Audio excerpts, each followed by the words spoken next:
on this glorious and beautiful day in Trafalgar Square, let's talk about London and why everyone says, oh, London is a nice place to live, but nobody can afford to live in London because it is freaking expensive. Yes. Now, there was a news headline that talked about new build houses in London being sold to people from Asia. And you're thinking, why are you selling these new builds to people in Asia? Because Londoners are broke. You can't blame Londoners for being broke. It is expensive living here. And then you're thinking, in Southeast Asia, isn't Londoners or UK supposed to be richer than people from Asia? But well, think again. And that's what we're going to talk about.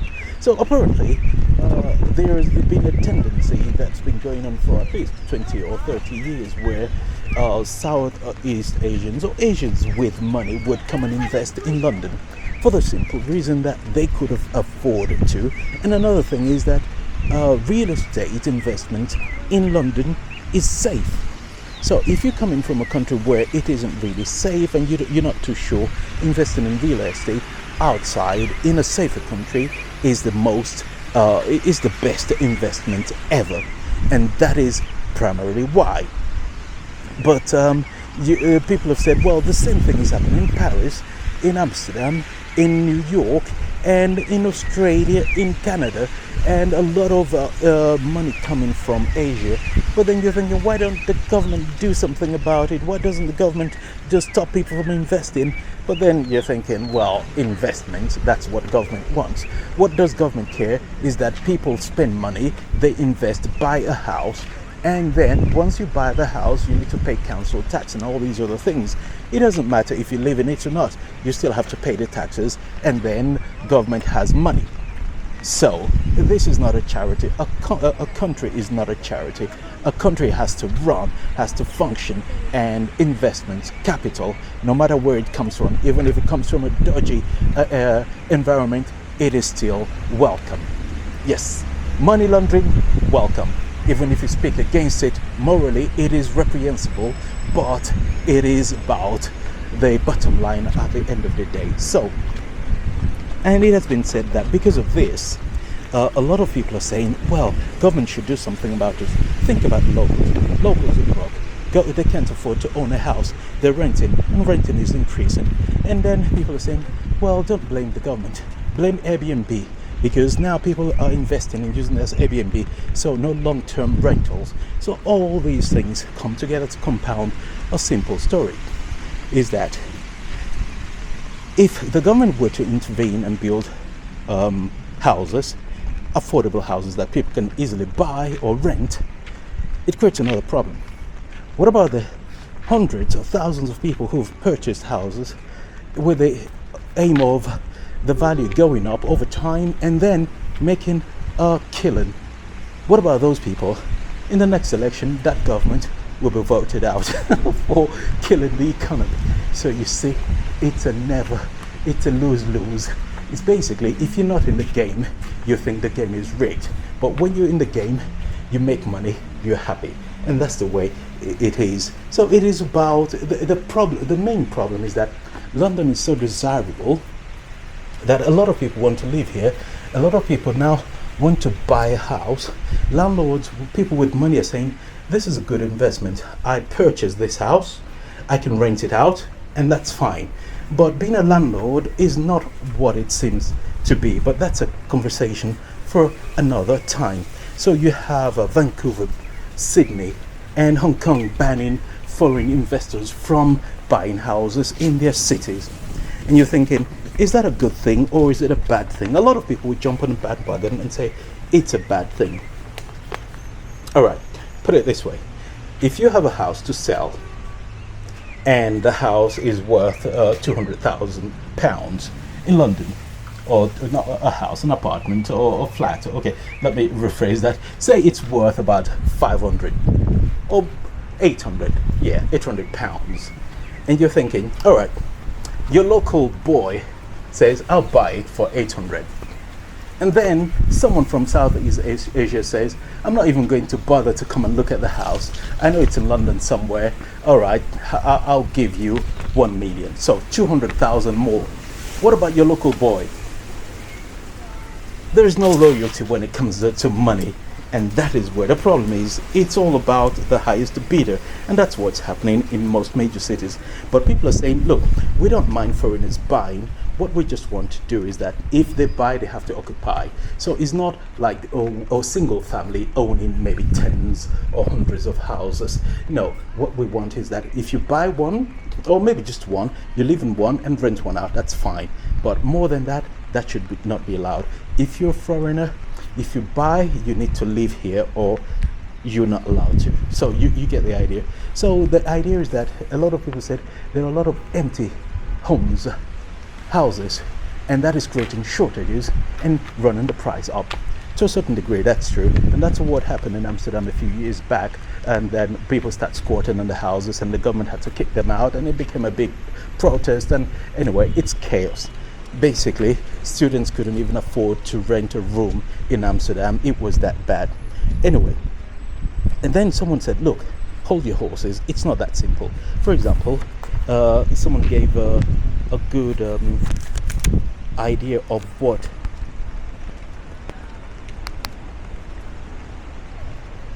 the housing situation is, and apparently it's not as complicated as people want to make it. The idea is that it's it's not as simple, put it that way. It is not too complicated either. So part of the problem, since the subprime loans in the financial crisis of 2008 or 9, a lot of banks are now a bit they're not giving out loans like they used to. So basically, if you're broke and you expect the paid down payment to be maybe 20k 30k, even that now the banks are not really interested. And then another thing that compounds this is that if you take a unit of an apartment, say 30 units, it is said that some of the Asians don't even bother traveling to London. They say, okay, you build on this, okay, here's the cash. They pay cash and just buy about 10 units. So if you are able to sell 10 units before the build starts, it means then you can go to the bank and say, look, we financed 10 of these, you've got 20 more. So they'll get behind it because they know that, the risk has been reduced. And it's easier for the project to go ahead. And another thing that's been happening is that new regulations. Remember Grenfell when that went on fire? That new builds now have new regulations that they need to comply by having a second stairs or basically more safety features, which means increase in price. And because the UK is no longer a manufacturing hub like most Western countries, a lot of the product that you need to build your house are exported or imported into the country. You get the problem now is that everything costs more to build, and then it means once you build it, you need to sell it for more so that you can make a profit at least. So people are saying, what about taxing the buildings, empty buildings, tax them? That's another option, but it doesn't really make sense, because if I have decided to buy a house and then I've just purchased the house and I decide to live in it or not, it's my problem. So it's just basically, you can't blame the player, you need to blame the game. And now, or just something similar to where a lot of people are investing in houses or apartments with the aim of being able to, it acquires more value, and then you're able to sell in the future, or as an investment. And that is where the problem is, that housing is now an investment instead of just being housing where you just buy, and then if it loses value, but it doesn't matter, you're not paying rent. So but because the society, the game has been structured in a way that encourages people to go into investing instead of thinking of housing, it becomes a problem. So you can't really blame Asians for playing the system, basically blame the game. If you change the game, they'll take their money elsewhere and spend it elsewhere. It's just that simple. So central London is full, basically. You just can't go out and build anywhere in central London. It's just so expensive. People do renovations if you go to Bayswater, for example, there are a lot of old houses closer to Notting Hill that have been sold, two houses, three, four stairs, and now they've been turned into hotels, and then long-term rentals is just not visible. So people with money would come and buy multiple flats and then turn the whole thing into a single structure hotel with rooms and everything, and it takes care of business. But another thing you need to understand is that Airbnb, hotels, all these things taking over are also required for tourism. Tourists have to stay somewhere, and because of that, so the game is just structured in a way that it only excludes you if you're poor, basically. And if you understand that, you can't blame people playing it. So, another thing someone mentioned, which is rather interesting about housing in London, is the fact that higher occupancy. I know people say, well, a lot of empty buildings, but people say if you go to Hounslow or you go to Southwark, you go to all these other boroughs, you've got a higher occupancy rate.